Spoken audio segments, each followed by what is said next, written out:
Hello and welcome to another Anthem Basics. I'm Dante, and today we're looking at the floating wizard of Anthem, the Storm. This elemental-wielding javelin rains fire from above. Leave its enemies frozen. It brings the full force of Anthem to bear with strikes of lightning. Let's see how you can bring the pain of the elements, or sit back and support your team from afar. As always, we're going to start off this breakdown by looking at the themes of the Javelin, which for the Storm is a little bit different from the two we've seen so far. The Storm is heavy hitting with elemental effects, and likes to support from afar, taking up more of a glass cannon role, especially in comparison to the Javelins we've covered so far. As a result, the Storm is the go-to for setting up combos, with options for both single target and AoE, to such a degree that neither its basic abilities or ultimate are geared towards triggering the combos. To do so, they have to use their weapons and other equipment.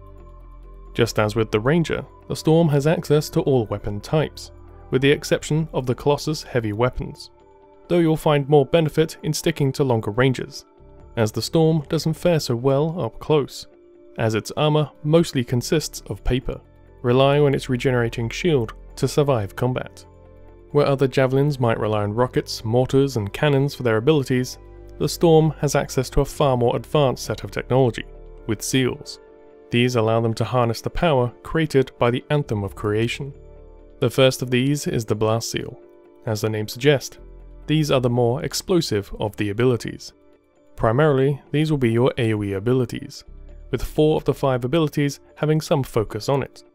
The first 3, Lightning Strike, Ice Storm and Flame Burst, all do large area damage, just with different elemental focus. These will be your go-to primers for large groups of enemies, each having their own benefits depending on the situation. The 4th ability also does ice damage, but is aimed at being closer to your enemies, for when you don't have the option to sit back and rain down elemental justice. The last option is your single target choice for the slot, with Living Flame, perfect for hitting multiple targets when you have less time to set up at a distance. The second set of abilities you have access to are Focus Seals, tailored for single target combat, and balancing out the Storm as a whole. Unlike some other abilities we've looked at, they aren't as cut and dry. They tend to have more unique features, giving them some versatility in terms of playstyle. Hoarfrost Shards are much like Rime Blast, in that it shoots out a series of ice shards, but this time they're just the single target version. Fireball does pretty much what you'd expect, but it has 2 different ways of using it.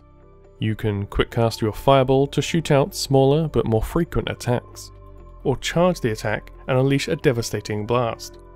This is the first ability we've covered in the series that has this kind of mechanic, adding to the Storm's persona as a flying technomage. Ball Lightning is also unique. It can bounce off walls for additional attacks, perfect for fighting in tight spaces. Glacial Beam is the single target version of Ice Blast, and the last ability, Arc Burst, will chain from target to target, rounding out the most diverse range of abilities for any of the Javelins so far. The support option leans into the strengths of the Storm, while also being a significant boon to the team.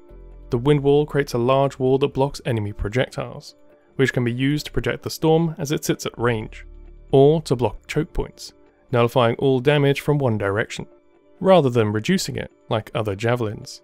The second option, Nexus, also synergizes well with the Storm's reliance on abilities, to set up combos by lowering all cooldowns within a set range, for itself and allies, which is going to be incredibly strong when you consider the amount of combos you'll be able to trigger as a group in a much smaller period of time, in addition to all other buffs and debuffs that can be used.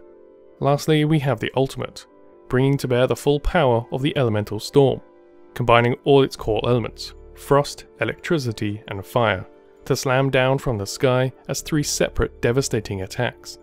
Anything that survives will be primed for detonation, building on the Storm's innate ability to be a team player and enabler, while still bringing the full power of the Shaper to anyone foolish enough to challenge them.